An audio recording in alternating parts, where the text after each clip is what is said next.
Caso as pessoas estão sentindo necessidade de solidez, de algo que realmente não seja passageiro, sirva de âncora, exato, que sirva de âncora para minha vida, que me sirva de sustentáculo para fazer escolhas, para tomar decisões. O que está por trás desse crescimento da Igreja Católica? Olá pessoal, salve Maria, Deus abençoe. Nesse vídeo de hoje, vou trazer uma reflexão aqui do Padre José Eduardo, que ele fala dessa questão intelectual, ou seja, as pessoas estão estudando cada vez mais e ficando cada vez mais com profundidade naquilo que tange a Igreja Católica e a busca pela verdade. E por isso que a Igreja Católica e muitos católicos, eles vão ter cada vez mais firmeza na sua fé e cada vez mais firmeza em estar dentro da Igreja Católica. Olha só. Caso as pessoas estão sentindo necessidade de solidez, de algo que realmente não seja passageiro, sirva de âncora, exato, que sirva de âncora para minha vida, que me sirva de sustentáculo para fazer escolhas, para tomar decisões definitivas de vida. E quando você constatou que há um boom de conversões, sobretudo por parte da juventude, ora, é exatamente na juventude... Pessoal mais velho voltando e juventude descobrindo. Exato, mas não é exatamente na juventude que nós somos cobrados por nós mesmos e pelo nosso entorno a tomarmos decisões definitivas? Sim. É quando você precisa decidir, vai casar, vai ficar solteiro, que faculdade você vai fazer, que emprego você vai exercer, que profissão você vai exercer. Então, é a época de tomar decisões. E se está descobrindo que não é possível que uma instituição de 2000 anos, que tenha sobrevivido a absolutamente todos os possíveis e imagináveis cenários de vida, guerras, revoluções, perseguições. Não é possível que uma instituição como essa não tenha algo de extremamente sólido, profundo, consistente, concatenado para me oferecer. Então os jovens estão descobrindo isso. E estão retornando, né? Estão vindo, descobrindo. E esses antigos, sobretudo, retornando por diversas razões, né? Diversas razões.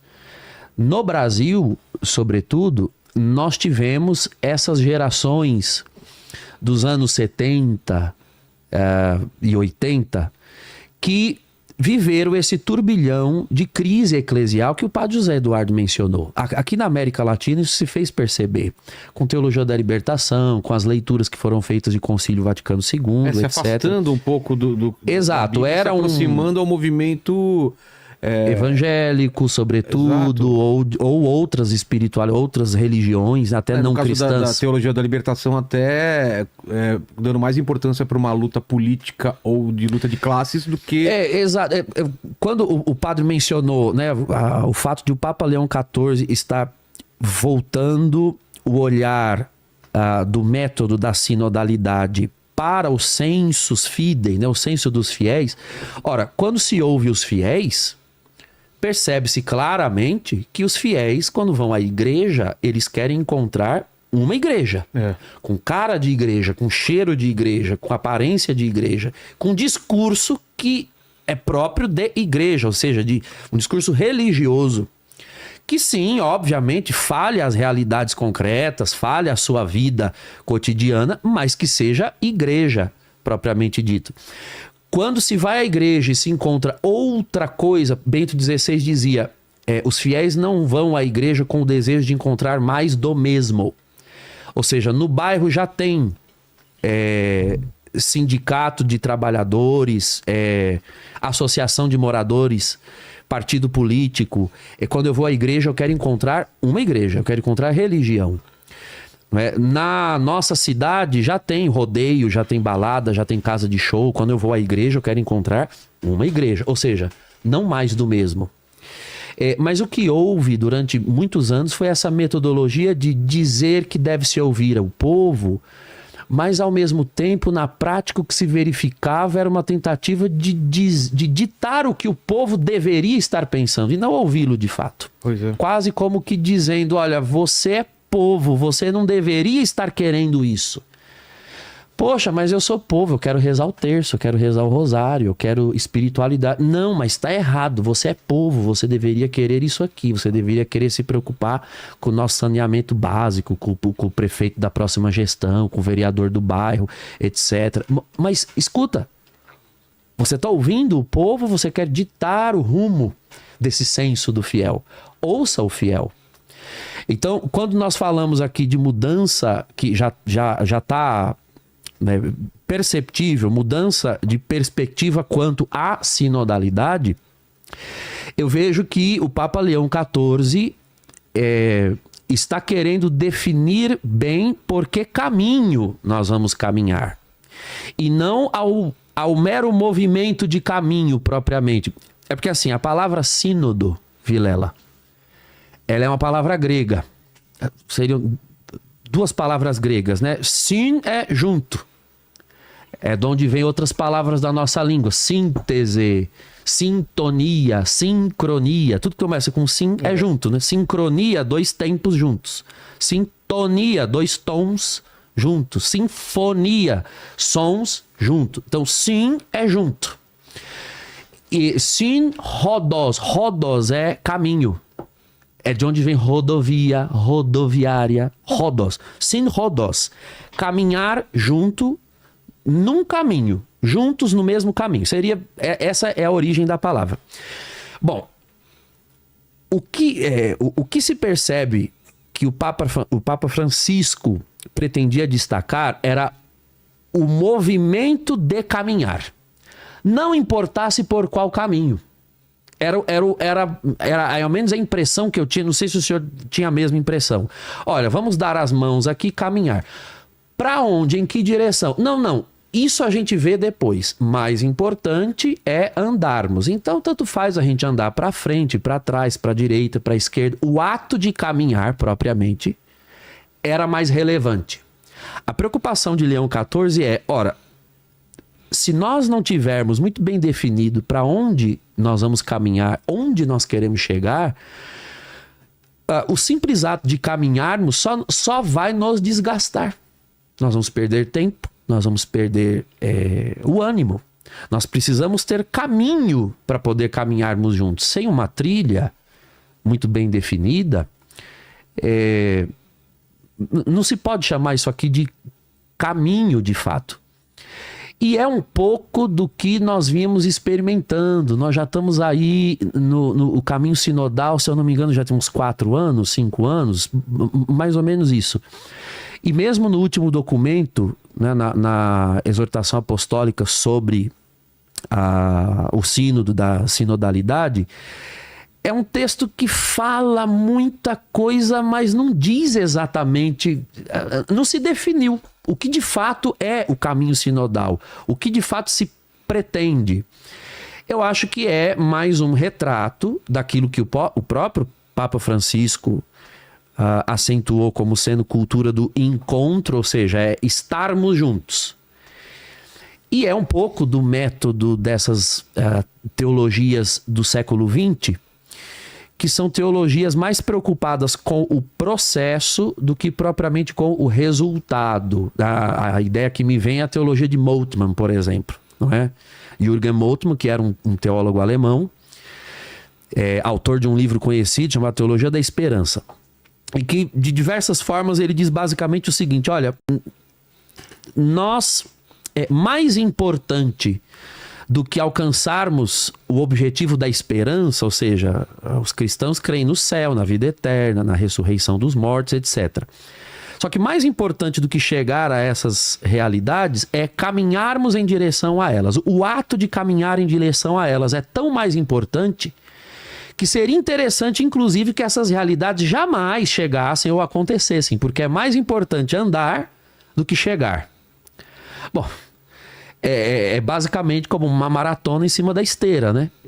Como você vai aferir isso daqui? Anda, corre e não sai do lugar. Essa ênfase no processo, pelo processo, como se o processo não fosse um meio, mas um fim em si mesmo. Então, eu acho que nós estamos fazendo esse tipo de giro metodológico, as coisas recebendo os pingos nos seus is, sem fazer ruptura com o tema. Então, sinodalidade é algo tão antigo quanto a igreja. A palavra sínodo é tão antiga quanto a igreja, né? Sempre houve esse processo de escuta. Mas esse processo de escuta, ele precisa ter começo, meio e fim. Porque nós precisamos avançar, nós precisamos andar. Ou seja, aquilo a que se propõe uma pretensa ideologia progressista, que é a de avanços, acaba se boicotando quando ela não discrimina o caminho em que quer andar, porque não se avança com isso. Se anda e não se chega a lugar algum. Eu sobre a questão do... Eu acho que essa questão da... que puxou tudo isso, né? Esse retorno das pessoas, eu acho que tem um outro elemento que me parece muito importante, que é o seguinte, é o que a gente chama de pós-modernidade. Ou seja, as teologias ditas progressistas, elas correspondiam a uma espécie de paradigma moderno.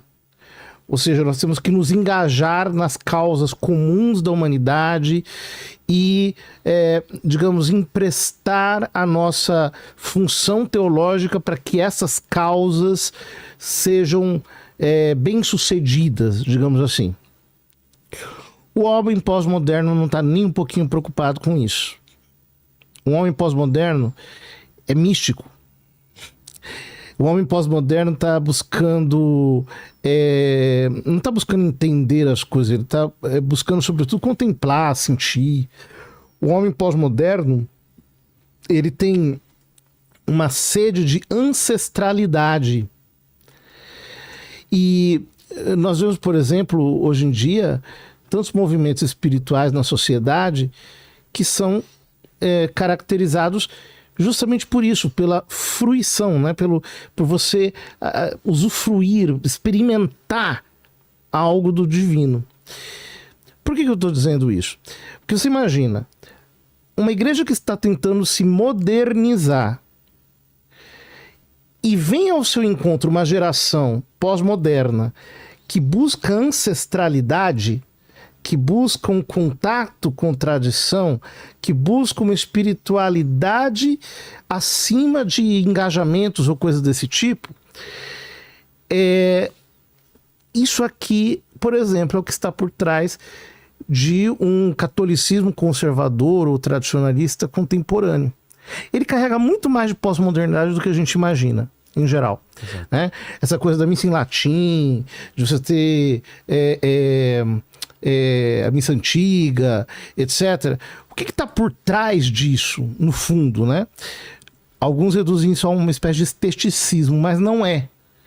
O homem pós-moderno, ele quer experimentar o divino sem necessariamente entendê-lo. O contato dele, o ponto de contato dele com o transcendental transcende a sua esfera de ação, a sua esfera de compreensão e assim por diante. Então, hoje, nós precisamos também corresponder um pouco aos anelos, aos desejos do homem pós-moderno. Entender como o catolicismo, nessa fase da humanidade, pode, digamos assim, ir ao encontro dessas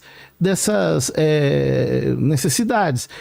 Veja, aquilo que na década de 60 todo mundo achava a coisa mais maravilhosa, tipo, entender a missa, participar, comungar na mão, ser comunidade, etc. tal. Atualmente, o homem pós-moderno não tem nenhum tipo de atrativo por essas coisas.